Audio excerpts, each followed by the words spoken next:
मुंबई के यारी रोड इलाके में अफरा तफरी का माहौल अभी भी बना हुआ था। शाम के 7:30 बज रहे थे और बारिश पूरे जोर शोर से हो रही थी। कृतिका औंधे मुंह सड़क पर ही ढेर हो चुकी थी। एक एम्बुलेंस वहां पहुंची जिसमें से एक डॉक्टर बाहर आया। उसने कार के बोनट पर पड़ी नंदिनी की नब्ज चेक की। उसके साथ उसका एक असिस्टेंट था। शी इज नो मोर, ये मर चुकी है।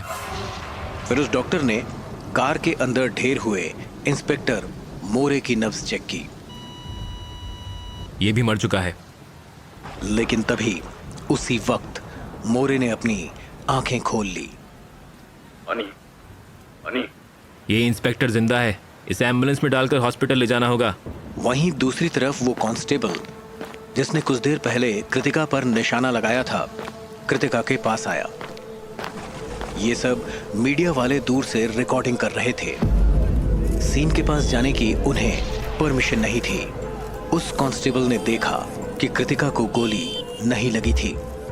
वो जानता था कि आखिरी सेकंड में कृतिका ने फायर हवा में कर दी थी। बुलेट तो उसे लगी ही नहीं थी, लेकिन वो घबराहट के मारे ही बेहोश हो गई थी।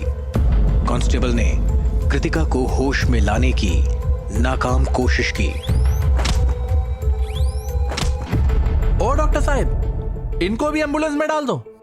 कृतिका को जब होश आया तो वो यारी रोड के हॉली क्रॉस हॉस्पिटल के बेड पर लेटी हुई थी। एक नर्स उसके पास खड़ी थी। कृतिका को होश में देखते ही उसने बाहर खड़े पुलिस वाले को आवाज दी। सर, कातिल होश में आ गई है। एक इंस्पेक्टर कमरे के अंदर आया। मैडम, आप अंडर अरेस्ट हो। चलो पुलिस स्टेशन, चलो उठो। Police station? क्यों? मैंने क्या किया है? इंस्पेक्टर उसे हैरानी से देख रहा था। कुछ खास नहीं, बस एक लेडी कांस्टेबल का मर्डर और एक पुलिस इंस्पेक्टर का अटेम्प्ट टू मर्डर।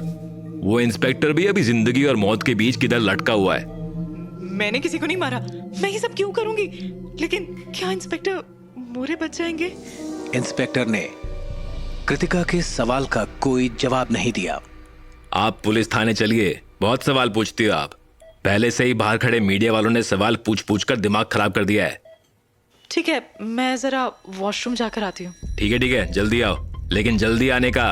कृतिका को बाथरूम गए जब 5 मिनट से ऊपर हो गए, तब इंस्पेक्टर ने बाहर खड़ी नर्स को आवाज दी।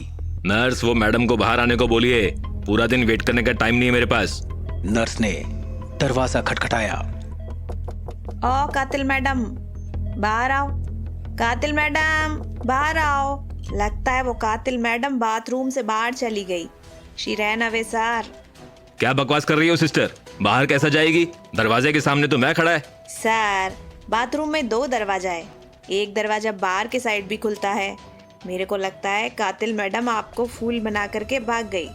इंस्पेक्टर बड़ी बड़ी आंखें कर नर्स को देख रहा था। ये बात मुझे पहले क्यों नहीं बताई? माँ इधर पेशेंट लोगों का ख्याल रखने के लिए आती। कौन सा रूम में कितना डोर है, कितना फैन है, कितना ट्यूबलाइट है, कितना टीवी है। अरे हाँ, समझ गया। हवलदार, वो मर्डरर भाग गई है, उसको ढूंढ कर लाओ, जल्दी करो। कृतिका सर नीचे किए, आंखें झुकाए, हॉस्पिटल के गेट के बाहर खड़े मीडिया वालों के बीच से चुपचाप निकल रही थी। तभी एक मीडिया वाले की नजर कृतिका पर गई। ओ मैडम, रुकिए। कृतिका का दिल धक से रह गया। उसने अपने चलते कदम रोक दिए। आप हॉस्पिटल के अंदर से आइए ना।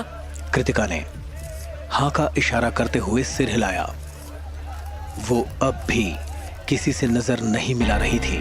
ग्रेट, क्या आप बता सकती हैं कि वो इंस्पेक्टर मर गया है कि जिंदा है? और वो औरत जिसने मर्डर किया है, क्या वो होश में आ गई है? और क्या आपको उसका नाम पता है? कृतिका ने एक पल के लिए कुछ सोचा और फिर एक बड़ी सांस लेते हुए अपने सामने की तरफ देखा। उसने देखा कि अब करीबन 12 से 15 मीडिया वाले उसकी तरफ टकटकी लगाए देख रहे थे। इंस्पेक्टर अभी भी जिंदा है और वो मर्डरर वो होश में आ गई है। और उसका नाम क्या है? उसका नाम ऐश्वर्या है और वो दिल्ली की रहने वाली है। कृतिका की नजर हॉस्पिटल से बाहर आते पुलिस वालों पर पड़ी। अब इससे ज्यादा मुझे कुछ नहीं पता, अब मुझे जाने दो। कृतिका पास में रुके एक ऑटो में बैठ गई। भैया पास के रेलवे स्टेशन ले चलिए जल्दी।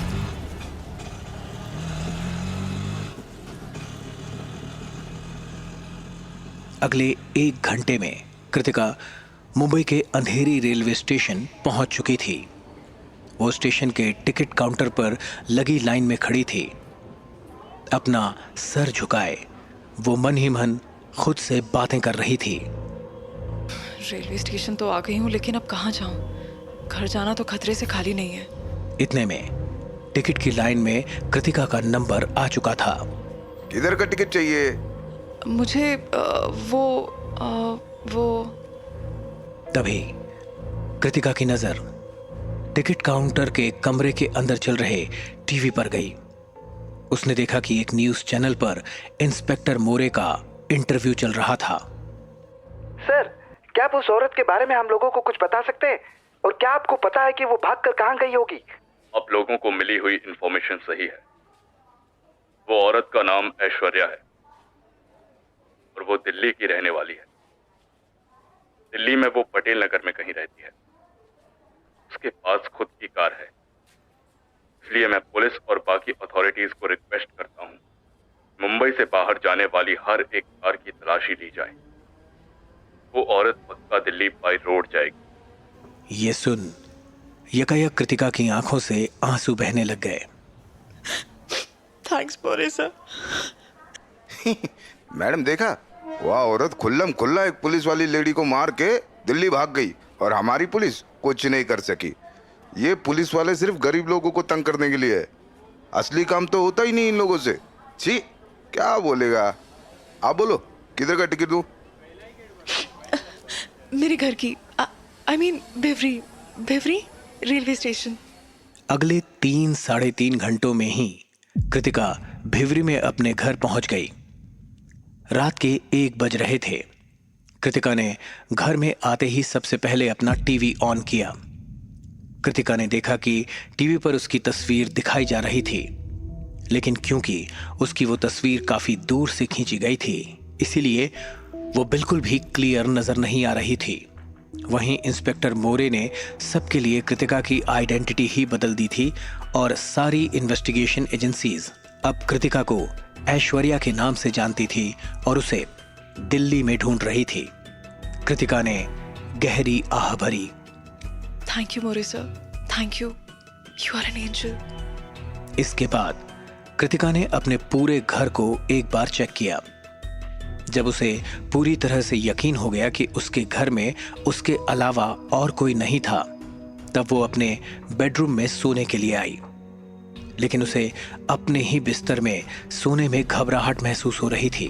फिर तभी उसे इंस्पेक्टर मोरे के कहे वो शब्द याद आ गए। मोरे सर ने गोली लगने के बाद मुझसे साफ साफ कहा था कि मुझे अपने घर जाकर रहना चाहिए। इसका मतलब उनके हिसाब से मेरा घर ही मेरे लिए सबसे सेफ जगह है। तभी कृतिका को अपने अंदर एकदम से कॉन्फिडेंस का एहसास हुआ। उसने अपने कमरे में आसपास गुस्से से देखा। ये मेरा घर है और आज के बाद मैं अपने घर में रहने से कभी नहीं डरूंगी। जिसे जो करना है कर ले। किसी का बाप मुझे अपने घर से नहीं निकाल सकता।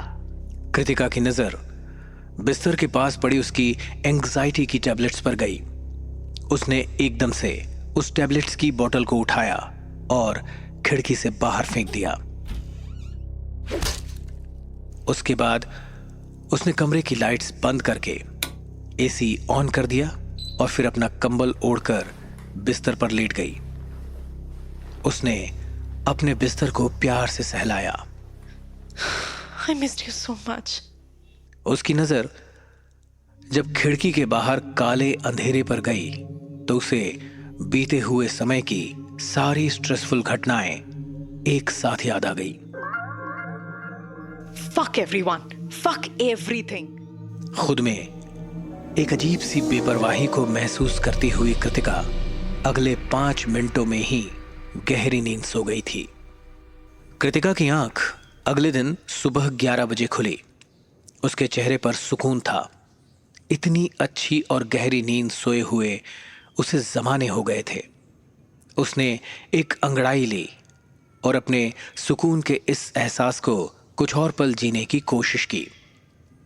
और कुछ समय के बाद वो अपने किचन में गई। उसने देखा कि उसके फ्रिज में सिवाय अंडे और ब्रेड्स के और कुछ भी नहीं था। When life gives you lemons, I mean eggs. उसने 2 अंडों का ऑमलेट साथ में कॉफी मशीन में ब्लैक कॉफी बना ली।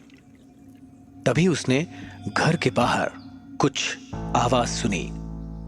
वो तेजी से ड्राइंग रूम में गई और उसने खिड़की के बाहर देखा। उसे अपने बंगले के गेट के बाहर एक साइकिल दिखाई दी। उसने तुरंत सीसीटीवी फुटेज ऑन की। What the fuck? ये हवलदार गोखले यहाँ क्या कर रहा है? और ये दीवार लांघकर अंदर क्यों आ रहा है? कृतिका ने देखा कि अब गोखले गेट के अंदर आ चुका था। कृतिका खिड़की के पर्दे के पीछे जाकर छुप गई और वहीं से बाहर देखने लग गई। उसने देखा कि गोखले ने अपनी जेब से एक चाबी निकाली और घर का मेन डोर खोल लिया। कृतिका भागकर सोफे के पीछे जाकर छिप गई। उसने देखा कि पहले तो हवलदार गोखले ने पूरे घर का एक मुआयना किया और उसके बाद वो दोबारा हॉल में आ गया। फिर गोखले ने हाँ सर, एक कॉल लगाई। कृतिका मैडम घर पे नहीं है। ठीक है, अब मैं एक काम करता है, मैं घर के बाहर चुप कर वेट करता है। मैं एक काम करेगा, मैं मेरे साइकिल के पीछे छुप जाएगा। देखो सर, गाली नको दो, ठीक है? ठीक है, मैं कोई झाड़ के ऊपर चढ़ के घर पे नजर रखेगा। लेकिन देखो साहब, मेरे को मेरा पैसा जो है ना वो मिल जाना मांगता है। मैं ये नौकरी करके बहुत पक गया है साहब। गोखले ने फोन काटा। जैसे ही उसने दरवाजा खोलने के लिए हाथ आगे बढ़ाया, कृतिका ने उसकी गर्दन पर चाकू रख दिया। ईड़ा बन के पेड़ा खाता है साले। यानी ये सारे ड्रामे के पीछे तू था, और वो तू ही था जो मेरे घर में घुसकर अजीब अजीब हरकतें करके मुझे डराता था। चल सब सच सच बता। हवलदार गोखले अब कृतिका के घर के ड्राइंग रूम में सोफे पर बैठा था। उसके ठीक सामने एक कुर्सी पर कृतिका बैठी थी। दोपहर के 12:30 बज रहे थे। बाहर तेज धूप निकली हुई थी। हाथ में चाकू लिए कृतिका ने हवलदार गोखले को पहली बार गौर से देखा।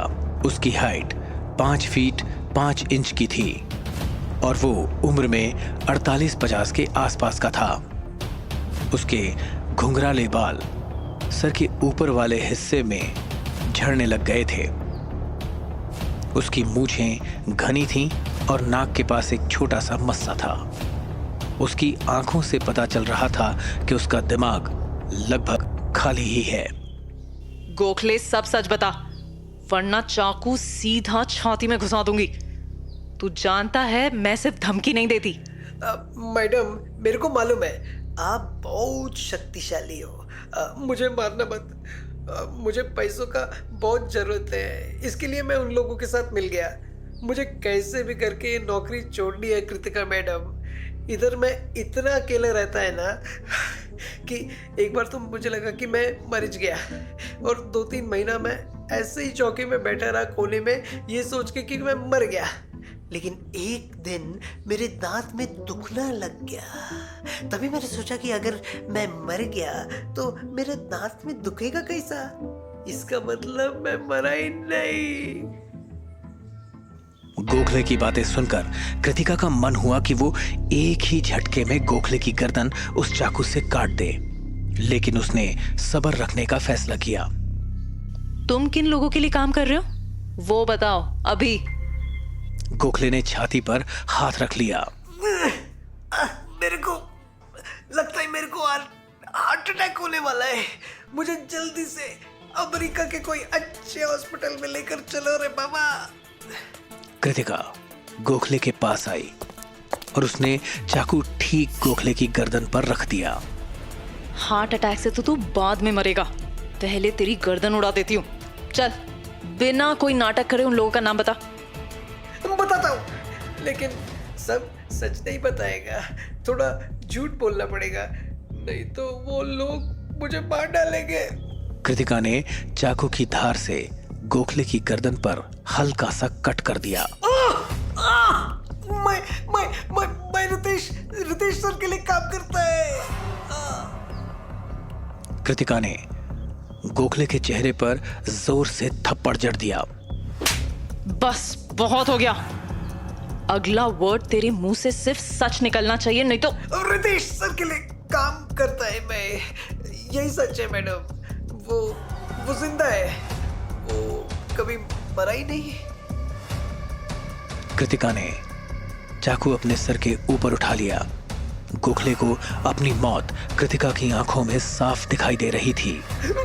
यही सच है मैडम, रितेश मरा ही नहीं था, इसमें मैं क्या करेगा, बोलो ना। बकवास मत कर, मैंने रितेश को अपनी आंखों के सामने अपना गला काटते हुए देखा है। इसी गांव में उसका क्रियाक्रम भी हुआ है, पोस्टमार्टम की रिपोर्ट्स आई हैं, उसका डेथ सर्टिफिकेट बना है। लेकिन गोखले की आंखों में कृतिका को सच झलकता हुआ दिखाई दे रहा था। गोखले ने अपनी गर्दन पर लगे खून को साफ किया। जरा सोचो मैडम, मारा तो आपने वो दगड़ू को भी था, लेकिन वो भी तो जिंदा है कि नहीं? इससे पहले कि कृतिका गोखले को कुछ कह पाती, उसने अपने घर के बाहर एक कार के रुकने की आवाज सुनी। कृतिका का दिल जोरों से धड़कने लग गया था। रात से अब तक अपने अंदर महसूस हो रही हिम्मत और कॉन्फिडेंस को वो जाते देख रही थी। वो उठकर खिड़की के पास गई और बाहर देखने लग गई। ये कौन हो सकता है गोखले? लेकिन तभी कृतिका को एहसास हुआ कि गोखले उसके ठीक पीछे खड़ा था। कृतिका ने एकदम से पीछे मुड़कर देखा। गोखले उसे देखकर मुस्कुरा रहा था। सॉरी मैडम, लेकिन अभी ना मेरे को आपके ऊपर अटैक करना पड़ेगा। चिल्लाते हुए कृतिका ने गोखले पर चाकू से हमला कर दिया, लेकिन उससे पहले ही गोखले ने हाथ में पकड़ा हुआ वास कृतिका के सर पर मार दिया। वो वहीं जमीन पर ढेर हो गई। अगले ही पल घर की बेल बजी। गोखले ने मुस्कुराते हुए दरवाजा खोला। आइए, रास्ता साफ है।